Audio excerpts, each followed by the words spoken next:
тура осылай 2 және де 4 тынадан қиып алдық. Мына жер бізде қалтаның аузына келетін жер. Біз енді мына жерге қалтамыздың аузын белгілеп өттік. Осы жерге біз қалтамызды былай 10 бетін беттестіріп, оны алыстырып аламыз. 1 сантиметр шығай, былай оны алыстырып аламыз.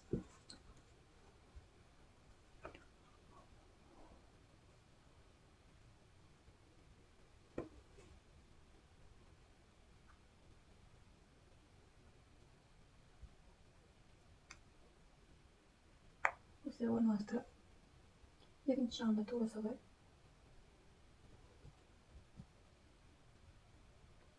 Мына қалтаның тұрған жерін, мына беттегі орнын, мына жерге, артқы бөлікке біз қалтаның орнын белгілемеген болсаңыздар, осымен тура бірдей қылып, былай инемен қыстырып алсаңыздар болады, немесе кішкене қайшымен қиып аласыздар. Тура осы жерге енді осыны қалтамызды жаңағыдай инемен қыстырып аламыз. Екінші жағына тура осылай, мына қолтық ойынысын барлығын тіке ұстап тұрамыз да, екінші жағымызды белгілеп алатын боламыз. Енді қалтамызды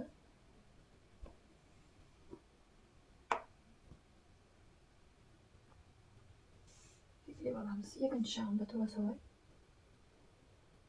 10 беттерін беттестіріп, лапкамызбен қыстырып аламыз.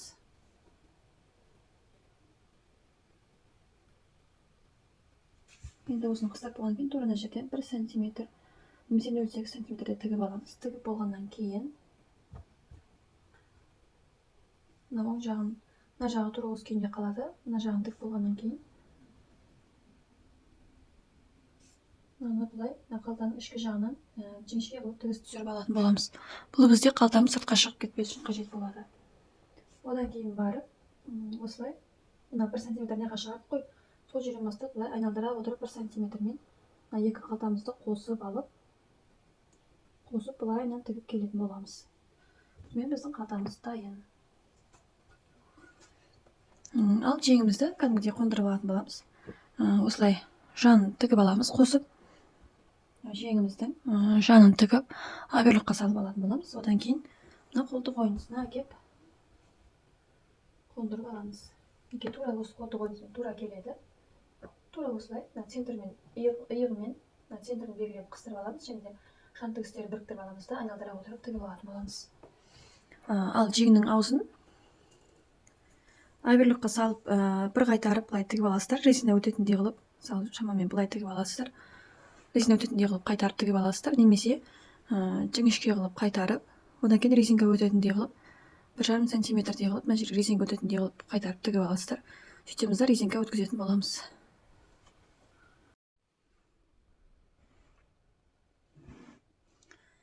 Ал ханымдар, мен мына жерге дейін тіктім.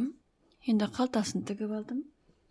Екі қалтасына тігіп алдым, былайынан тігіп алдым, және де етегін ары қарай соңына дейін тігіп алдым. Неге қалтасы жаңа беттерін қосып тіккеннен кейін, алдыңғы бөлікте қалтасын былай 0,1-0,2 сантиметрде тігіс жүргізіп тігіп алдық. Неге қалтасын. Енді осыны былай мына жерден бастап, айналдыра отырып қалтамызды жауып тігіп аламыз. Екінші қалтасында тура осылай өңдеп алатын боламыз. Былай айналдыра отырып тігіп аламыз. Одан кейін иықтарын қосамыз. Жаңа көрсеткенімдей жеңін қосып алатын боламыз. Оң бетіне аударған кезде